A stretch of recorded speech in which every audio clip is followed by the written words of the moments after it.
Assalamualaikum warahmatullahi wabarakatuh. Bapak, Ibu, dan saudara-saudara yang saya hormati, 7 bulan sudah kita bersama-sama menghadapi pandemi ini. Saya paham masih banyak tantangan, namun tidak sedikit yang telah kita kerjakan. Singkatnya, strategi pemerintah sejak awal adalah mencari titik keseimbangan. Sekali lagi, mencari titik keseimbangan. Saya tegaskan kembali bahwa kesehatan masyarakat, kesehatan publik tetap nomor 1. Tetap yang harus diutamakan. Inilah prioritas, tetapi memprioritaskan kesehatan bukan berarti mengorbankan ekonomi. Karena jika kita mengorbankan ekonomi, itu sama saja dengan mengorbankan kehidupan puluhan juta orang. Ini bukan opsi yang bisa kita ambil. Sekali lagi, kita harus mencari keseimbangan yang pas.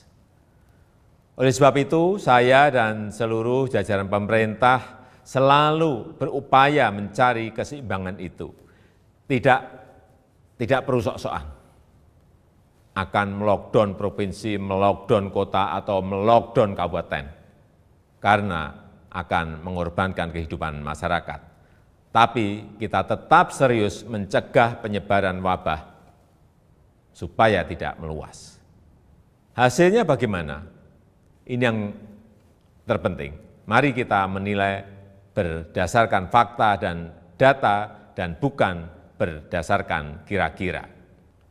Saya bisa mengatakan penanganan COVID-19 di Indonesia tidak buruk, bahkan cukup baik. Maka saya hanya bicara fakta.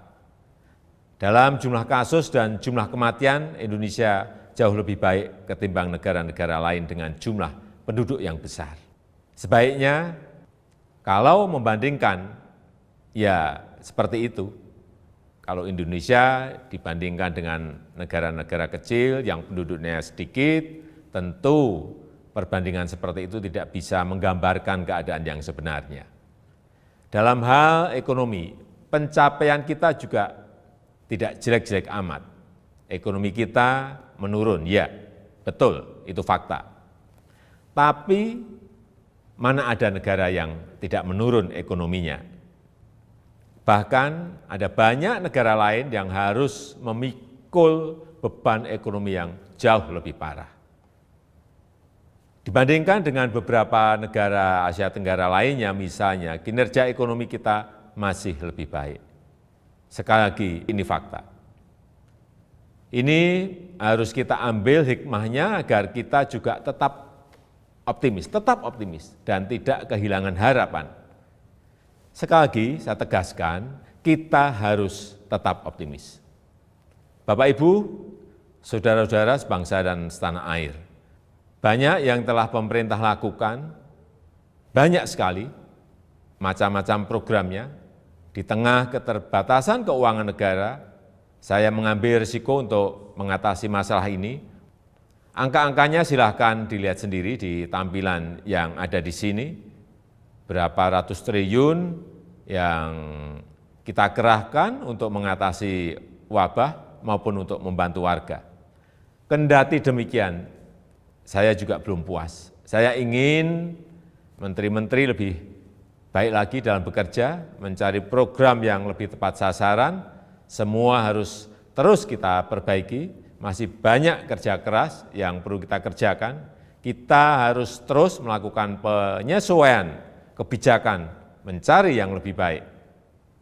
Masyarakat jangan ragu untuk melapor. Menteri Dalam Negeri telah saya perintahkan untuk terus mendorong pemerintah daerah membuka keran-keran aduan atau masukan untuk perbaikan kebijakan ke depan. Setelah 7 bulan, banyak yang bisa kita pelajari dari wabah ini. Misalnya, pembatasan sosial. saya kira harus kita sesuaikan. Untuk itu saya menekankan pentingnya pembatasan sosial skala mikro atau mini lockdown. Kita buat lebih terarah, spesifik, fokus, tajam untuk mengatasi masalah COVID, tapi tidak membunuh ekonomi dan kehidupan masyarakat. Ini yang harus kita lakukan. Penyesuaian kebijakan itu jangan dianggap pemerintah mencela-mencela. COVID ini masalah baru. Seluruh dunia juga sama, belum ada negara yang berani mengklaim sudah menemukan solusi yang terbaik. Tiap negara juga berbeda-beda masalahnya, berbeda cara dalam menanganinya.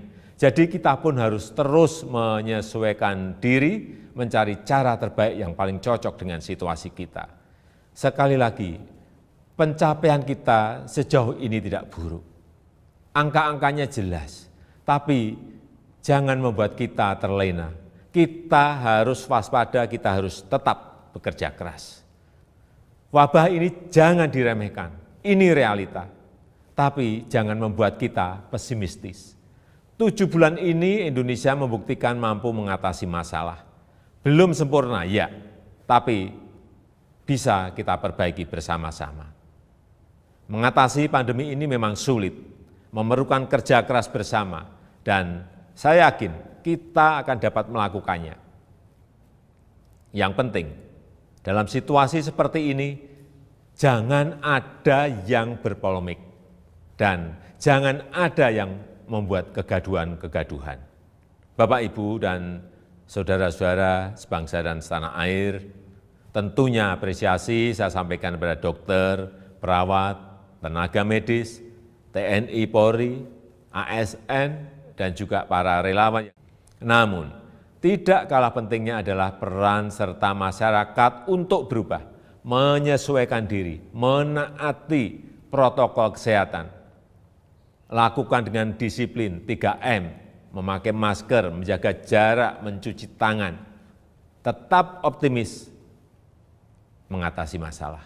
Saya percaya jika kita saling melindungi, saling membantu, saling mengingatkan satu sama lain, kita akan mampu melalui masa-masa sulit ini.